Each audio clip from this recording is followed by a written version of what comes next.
Rise and shine. You're watching WCTV Eyewitness News. The Good Morning Show starts now.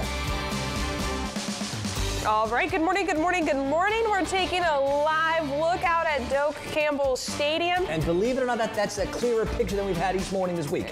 Oh, is it really? So foggy this week. So I'm coming back from a couple days off, and I thought today was just gloomy, but come to find out, it's been a gloomy week for all, and it's an improvement. Big improvement. We haven't been able to see hand in front of the face kind of fog all week. No kidding. But that's gone. Now we talk some showers. Once that's done, we bring out some sunshine. So there's more improvement coming. That's right. Let's get to the big board. We've got some temperatures out there this morning that are a little different. Instead of being way up in the 60s, I see 50 in Thomasville. I see 54 in Valdosta. I see 55 in Tallahassee. A little warmer in Perry where it's 59. Now, did have some showers already this morning. Some of the stuff to the east on the I-75 corridor down towards Gainesville. That's where some of the more significant rain is right now. But I do see some showers still for parts of Leon and Jefferson and Madison counties. Wakulla, we're getting wet too. I see some in South Georgia. So, I mean, there is still more, and it's likely still going to be kind of soggy until we get to about lunchtime. This all eventually moves east, and as it does, we do start to clear up. We do start to dry out, and we will cool off. Things are going to be a little different around here this weekend. It's going to feel like February. I'll break it down. Full forecast in a few. Here this morning, two semi-trucks in Thomasville getting into a nasty accident yesterday. One truck was traveling west on Georgia 111 and crossed onto Highway 19 directly in front of another truck. The driver of the first truck was taken to the hospital and is in critical condition. The other driver was also injured. All right, back to our breaking news now. WCTV confirming that police are on the scene right now of yet another business robbery. This one happening at the Circle K on North Monroe Street. According to employees at that Circle K, no one was injured. They are currently closed. We're still waiting to hear back from TPD at this time. Now, that robbery happening one day after another that the police are still investigating at the Walgreens on the corner of North Monroe and John Knox Road. A man held up that store with a weapon. No one was hurt. TPD saying there are no arrests yet. And a judge has denied convicted killer Donald Dilbeck's request for a stay of execution and denied all the claims made by his defense team earlier this week. Dilbeck is trying to stop his February 23rd execution from the 1990 murder of Faye Vann.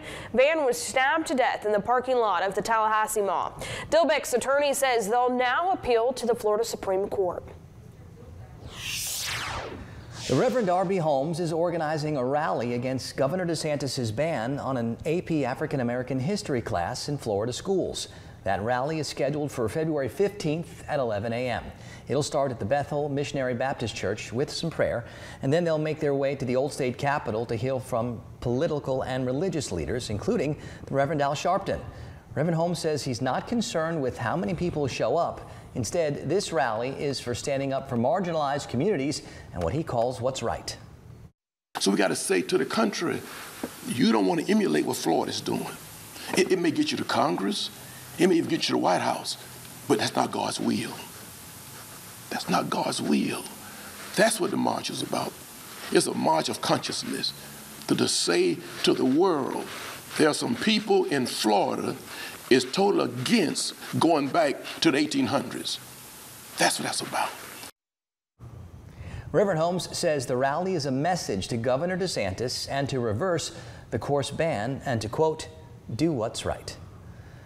Now, as Black History Month kicks off around the country, members of Congressional Black Caucus introducing several pieces of legislation focused on educating kids about Black history. But right now, Black history is under attack. And when Black history is under attack, American history is under attack. To deny Black history from being taught is to deny our children the education they deserve. While introducing the legislation, several Black Caucus members mentioned the fight in Florida over the AP African American History course tossed out by the Department of Education. 6:38 now, and Florida Governor Ron DeSantis announcing yesterday more than $140 million in federal funding will go toward expanding broadband access in 41 counties. The money will go toward building the infrastructure that will bring internet connection to rural areas that are considered underserved. That includes several places in our area, like the Chairs community in Leon County and the cities of Chattahoochee, Gretna, and Quincy and Gadsden County, plus Jasper and White Springs in Hamilton County and the city of Live Oak in Suwannee County. We are going to be able to award today for all the state, 41 counties, 58 different projects, $144 million in broadband access grants. This is in addition to nearly $250 million the state's Office of Broadband got in November from the federal government and $400 million in the current state budget that earmarked for expand high-speed internet access. Now, Governor DeSantis also announcing that the legislature will have a special session soon to continue his fight against the Walt Disney Company. I think they're going to do a special session in a week or two, I think maybe next week, about a whole bunch of different things that need to be taken care of, including making sure that Disney doesn't have self-governing status anymore. So that's done. Recently, the governor making a promise that taxpayers will not take on the Walt Disney World debt when the Reedy Creek Tax District dissolves this year. The governor didn't offer any details, but says he'll be working with the legislative leaders to come up with a plan. In Georgia, drivers are starting to see a slight uptick in prices at the pump. Reporter TJ Anthony talked with drivers who are now seeing prices going in the wrong direction. When fuel was $2, now it's $3.39. Terry Daniels uses his car a lot. He's not only seeing the rise of the prices at the pump, but he's feeling it too. I drive to work Monday through Friday. Sometimes I do overtime on the weekends. I have to fill up every week now. It's $50 and $60 a fill up.